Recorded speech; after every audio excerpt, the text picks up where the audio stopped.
Hello বন্ধুরা, গরিব ছেলের গার্ডেনে সবাইকে স্বাগত। তোমরা আমার হাতে একটি গাছ দেখতে পাচ্ছ। এটি হলো একটি ড্রাগন ফ্রুটের গ্যাপটিংয়ের চারা। গাছটি হলো হাওয়াইয়ান অরেঞ্জ। এই ফলটি অনেকটা লম্বাটে টাইপের হয় ও অনেকটি বড় সাইজের হয়। এই গাছটি আমি অনেক দিন আগে আমার ছাদ বাগানের জন্য কিনে এনে প্রথমে আমি ছোট পাত্রে বসিয়েছিলাম। তোমরা তো জানোই, অনেক কটি ভিডিওতেই তোমরা দেখেছো।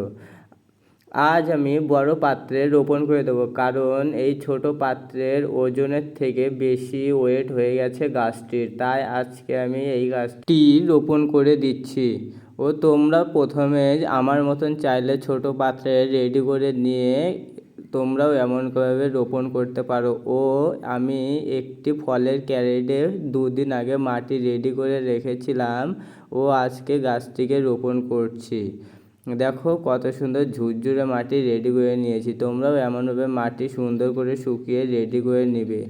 ও একটি করে ফলের ক্যারেটে উপযুক্ত হবে 2টি করে গাছ গাড়া। তাই আমি এক সাইডে গাছটিকে রোপণ করছি। পরবর্তীকালে এই সাইডেও একটি নতুন ভ্যারাইটি বা এই গাছটি আরেকটি করে গাছ আমি রেডি করে নেব।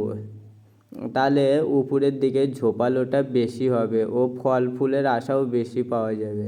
আরেকটি কথা, আর তোমরা যারা ছাদে ড্রাগন গাছ রোপণ করবে তারা অবশ্যই টেলিস পদ্ধতিতে গাছ লাগানোর চেষ্টা করবে, তাহলে ভালো হবে। আর ভিডিওটি কেমন লাগলো কমেন্ট করে অবশ্যই জানিও, আর চ্যানেলটিকে সাবস্ক্রাইব করে